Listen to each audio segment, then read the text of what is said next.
नमस्कार। ज्योतिष शास्त्र में श्रद्धा और विश्वास रखने वाले सभी जातकों का पारलौकिक जगत चैनल में बहुत बहुत स्वागत है।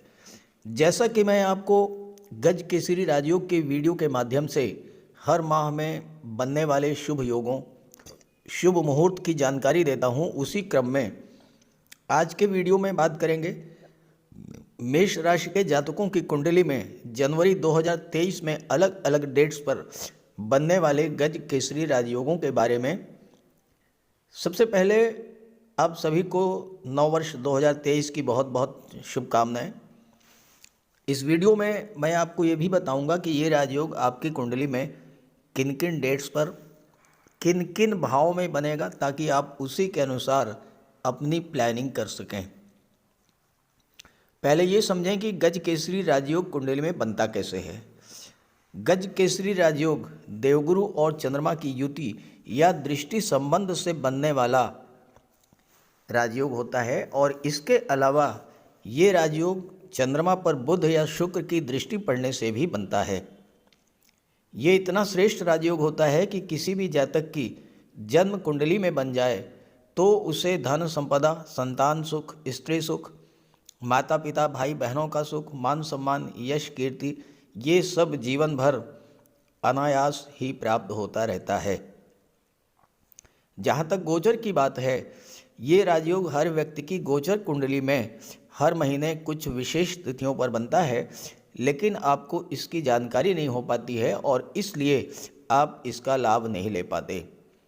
वीडियो के थंबनेल में डबल गज केसरी राजयोग लिखा है, क्योंकि ये राजयोग आपकी कुंडली में देवगुरु के अलावा बुध के द्वारा भी बनेगा।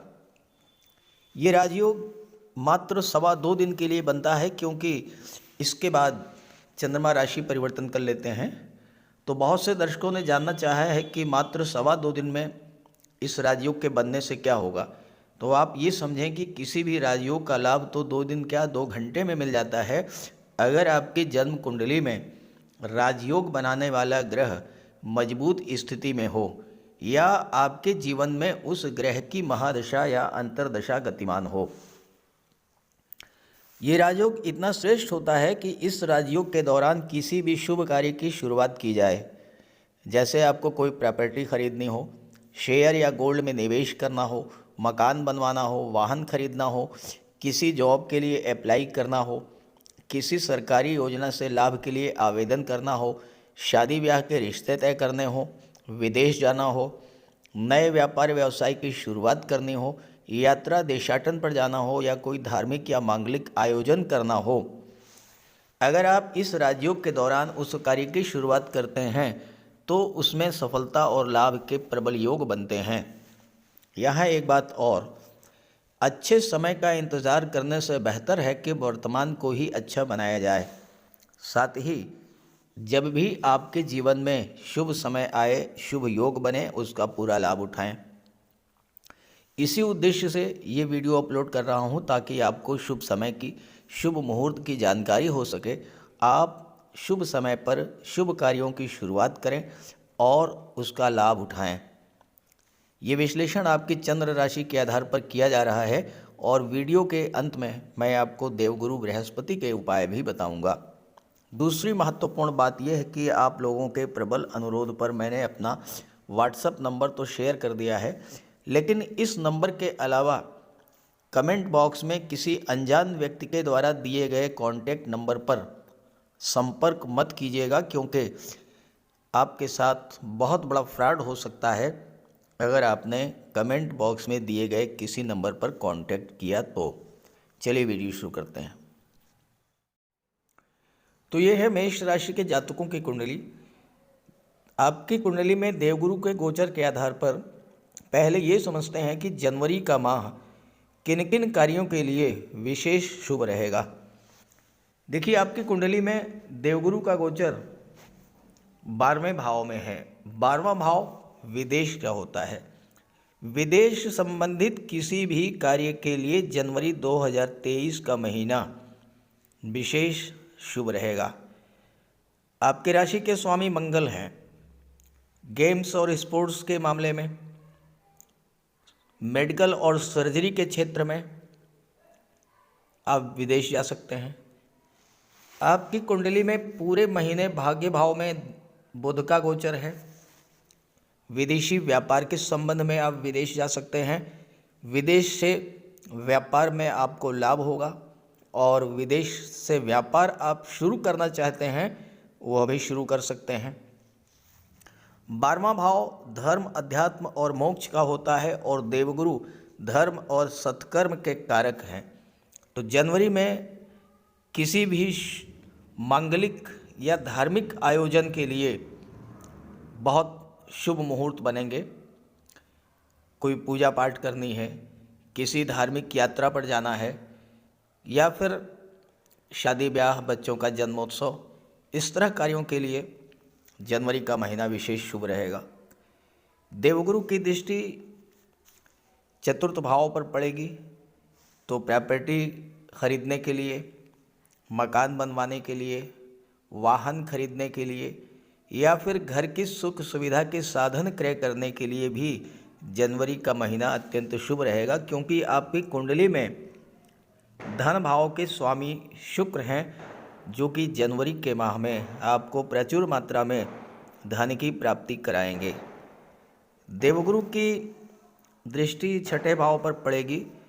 किसी तरह का कर्ज है उसको रीपे करने के लिए, या अगर आप बिजनेस को बढ़ाने के लिए, बच्चों की उच्च शिक्षा के लिए या किसी और अच्छे कार्य के लिए बैंक से लोन लेना चाहते हैं तो उसके लिए भी ये महीना आपका बहुत श्रेष्ठ रहेगा।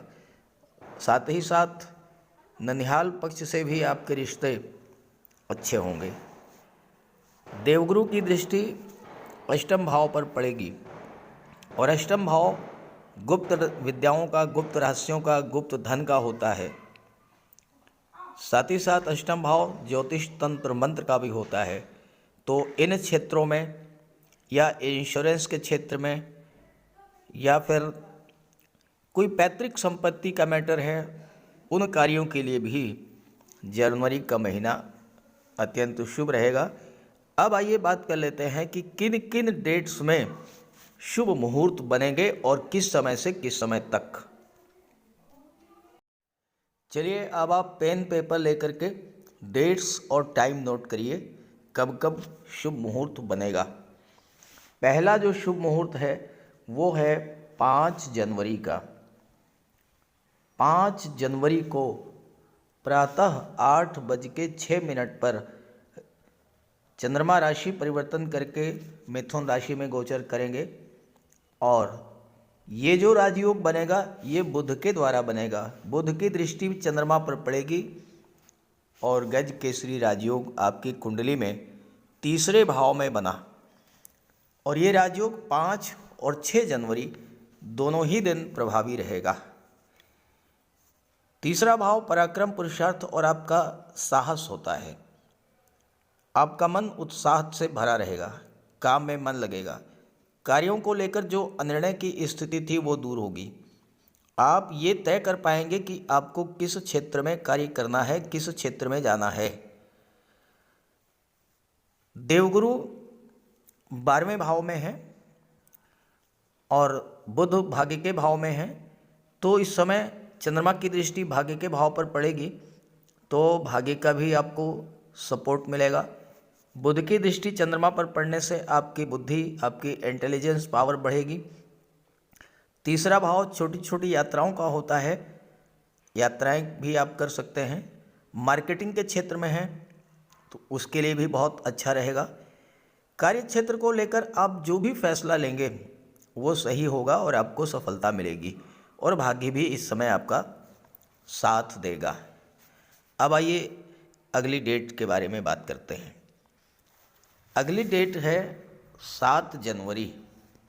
7 जनवरी का जो गज केसरी राजयोग है वो देवगुरु बृहस्पति के द्वारा बनेगा और अत्यंत श्रेष्ठ और अत्यंत शुभ भाव में बनेगा। कुंडली के चतुर्थ भाव में चंद्रमा का गोचर होगा कर्क राशि में। कर्क राशि चंद्रमा की अपनी राशि है और देवगुरु की उच्च की राशि है। अपनी उच्च की राशि पर देवगुरु की दृष्टि पड़ेगी और गज केसरी राजयोग बनेगा। तो ये समय जो है 7 जनवरी 8:24 रात्रि 8:24 PM। इसका मतलब कि 8 और 9 जनवरी दोनों ही दिन ये राजयोग आपकी कुंडली में बनेगा। प्रॉपर्टी खरीदने और बेचने के लिए अत्यंत शुभ समय है। किसी प्लाट या मकान को खरीदने का सौदा आप कर सकते हैं, वाहन भी आप क्रय कर सकते हैं, परिवार के लिए कुछ करना चाहते हैं, घर की सुख सुविधा के साधन खरीदना चाहते हैं, उसके लिए भी ये समय बेहतर है। साथ ही साथ चतुर्थ भाव माता का होता है, तो माता के स्वास्थ्य में भी सुधार आएगा। और सबसे बड़ी बात जो होती है, चौथा भाव जो होता है ये डोमेस्टिक एटमॉस्फेयर का होता है, घर के वातावरण का होता है। तो घर का वातावरण भी अत्यंत शांत और मधुर रहेगा।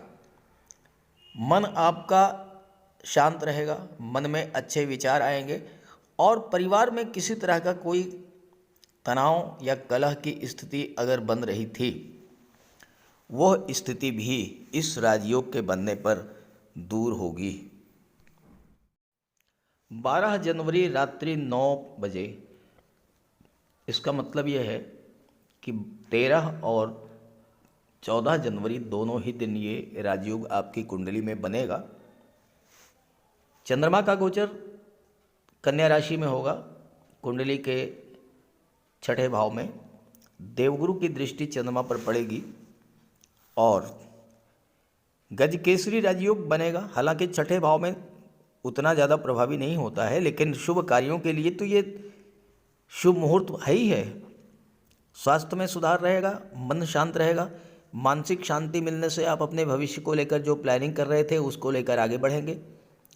छात्रों के लिए ये दिन बहुत अच्छा रहेगा 12, 13 और 14 जनवरी, क्योंकि पंचम भाव के स्वामी जो हैं वो सूर्य हैं और छठे भाव में गज केसरी राजयोग बन रहा है।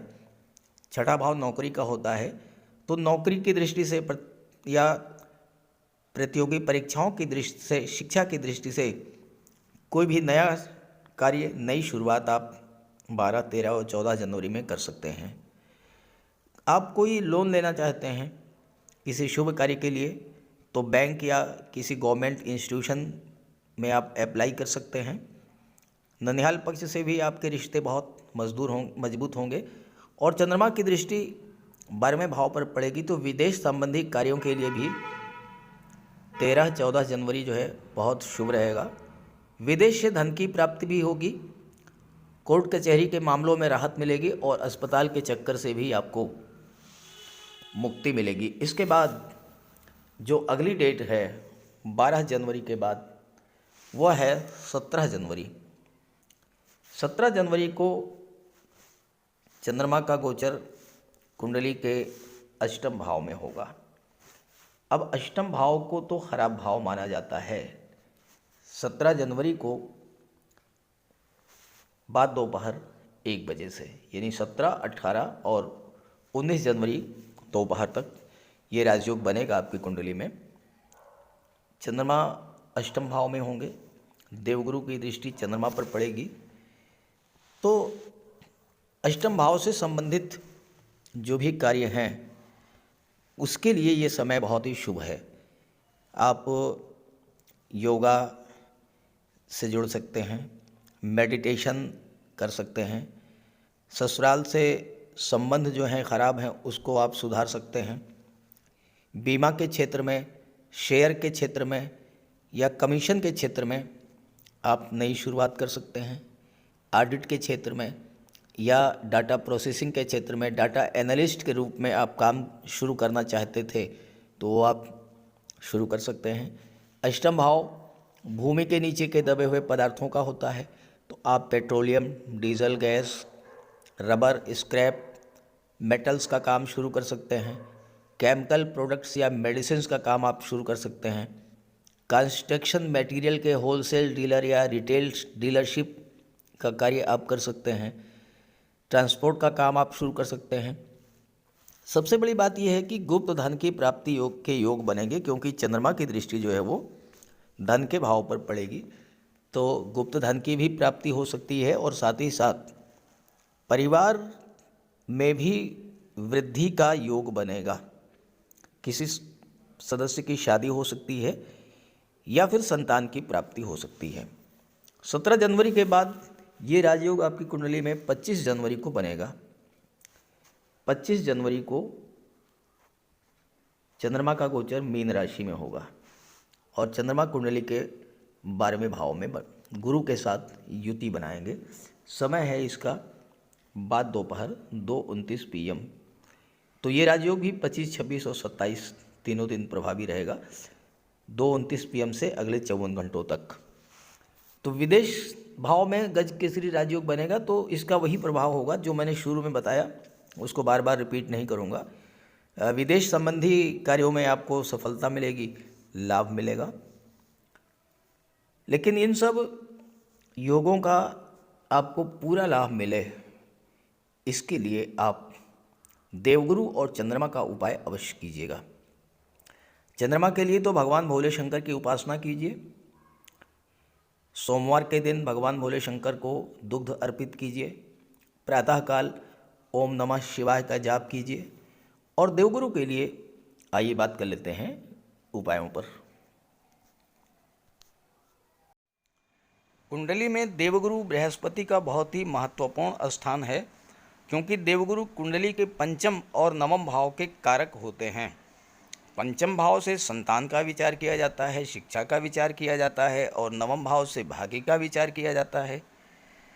गुरु ग्रह भाग्य के लिए जिम्मेदार माने जाते हैं और किसी भी कार्य की सफलता के लिए देवगुरु का मजबूत होना बहुत ज़रूरी है। जब कुंडली में देवगुरु मजबूत होते हैं तो भाग्य का साथ मिलता है। जिस काम में हाथ डालते हैं वो सफल होता है। विवाह समय से होता है, शिक्षा अच्छी मिलती है, गुरु की कृपा रहती है, धन की प्राप्ति होती है। तो देवगुरु के लिए कुछ उपाय बताने जा रहा हूँ, उपाय ज़रूर कीजिएगा। अगर आपकी जन्म कुंडली में गुरु कमज़ोर स्थिति में है तो आपको गुरुवार का व्रत करना चाहिए। स्नान करते समय जल में आधा चम्मच हल्दी डालकर स्नान करें। स्नान के बाद पीले रंग के वस्त्र धारण करें और साथ ही साथ केसर या हल्दी का तिलक लगाएं। और गुरुवार के दिन भगवान विष्णु की उपासना करें। घर में केले का एक वृक्ष लगा लें, उसकी पूजा करें, उसकी सेवा करें। भोजन में चने के बेसन, चीनी और घी से बने लड्डू का सेवन करें और अपनी क्षमता के अनुसार पीले वस्त्र, हल्दी, शहद, धार्मिक पुस्तकें, इन सब का दान कर सकते हैं।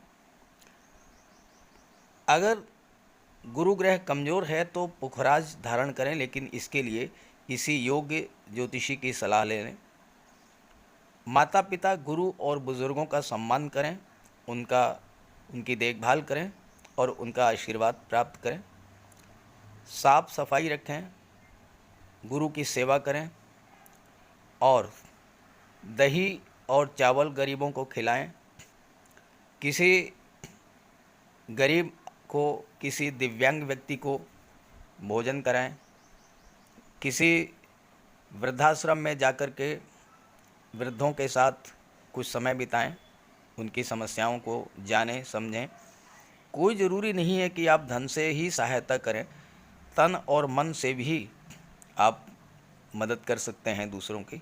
और ऐसा करने से देवगुरु अत्यंत प्रसन्न होते हैं और जब देवगुरु बलवान होंगे तो आपको पूरा लाभ मिलेंगे। तो ये उपाय करके देखिएगा, लाभ होगा। कमेंट करके बताइएगा ताकि आपके साथियों को भी इसका लाभ मिल सके। नमस्कार।